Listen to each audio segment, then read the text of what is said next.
Hi, my name's Ben. I work for the Game House, and today we're just going through the Sunday Night Football schedule and talking about which games to get excited about. I know this content is a bit lazy, but we're all just ready for the season to start, so I'm just going to talk about what Sunday Night Football games I'm most excited for and which ones don't really interest me at all. So starting with week 1, that's Dallas at the Giants. Not too interested in this one. It is a divisional matchup to start the year, and I am excited to see what Darren Waller does with his new team, but color me a bit uninterested. Miami Dolphins versus the Patriots for week 2. I don't think the Patriots are going to be any good. I think we can move right on past that one. Steelers at Raiders for week 3. This one is only interesting if the Raiders actually turn out to be a formidable team, which I severely doubt.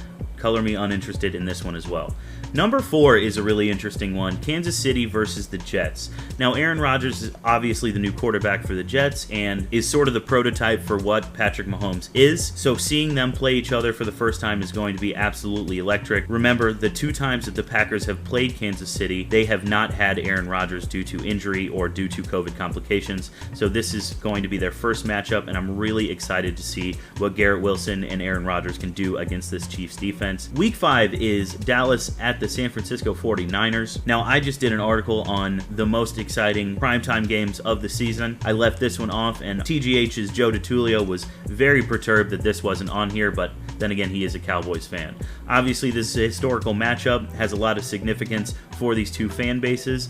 I think it could be a close game because Dallas's defense is really the strength of that team, and San Francisco's defense is one of the best in the entire league. So it could be close, it could be exciting, but having it so early in the season sort of diminishes the excitement for me. New York Giants at the Buffalo Bills in week 6. I expect the Bills to probably win this one handily because they're going to have a fire lit under them this year. Their championship window looks to be closing a little bit. Unless they can force it open, I think this is when they really turn it into high gear. Week number 7 is the Dolphins at the Eagles. Depending on how the Eagles look this year, they did lose both of their coordinators and a couple players, but they did reload with the NFL draft. Then Miami's offense is obviously very high flying. We'll look to see if Tua is still healthy at this point. This is a really, really exciting one. I'm sort of jazzed about that one. Bears at the Chargers, we don't really need to talk about. The Bears could be better than most people expect, but the Chargers are going to be what most people expect.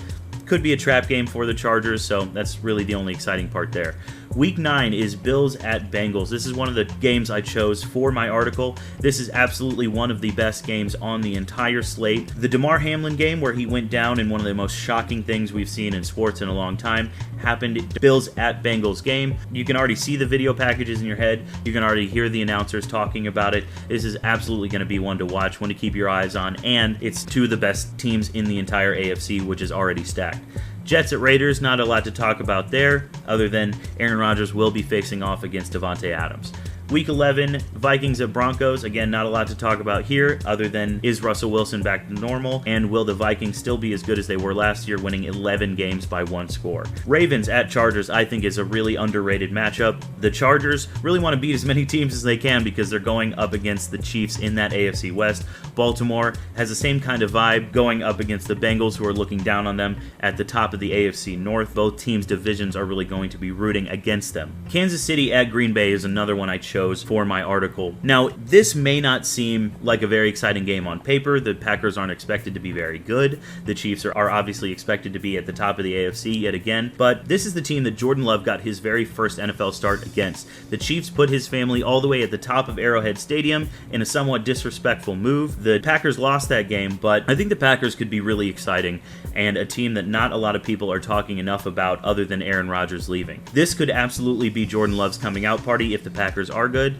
and a bit of a trap game for the Chiefs if they're not. So this is one to keep an eye on, and if the Packers are good, the entire NFL media is going to be hyping this one up all week long. Eagles at Cowboys. Cowboys all over this Sunday night slate. Obviously a divisional matchup, obviously 2 of the best teams in the NFC East. The Eagles were in the Super Bowl last year. Not a lot to say other than this should be pretty hard-nosed, and look out for a couple fights. Week 15 is the Baltimore Ravens versus the Jacksonville Jaguars. Now the Jaguars have a chance to be at the top of the AFC AFC South by a lot. Ravens are fighting for the top of the AFC North at this point in the season, is my prediction. Should also be a pretty good one. And then week 17, we have the Packers at the Vikings. Now, this could be for the top of the division. This could be for the wild card race, depending on how the rest of the division is doing. Also, very, very exciting, unless the Packers are just playing spoilers to the Vikings. And then there isn't a week 18 game decided just yet. We should know later in the season, but that's just the Sunday night slate. Let me know what games you're excited about. Let me know what games you think are underrated, and thanks for watching. I appreciate it.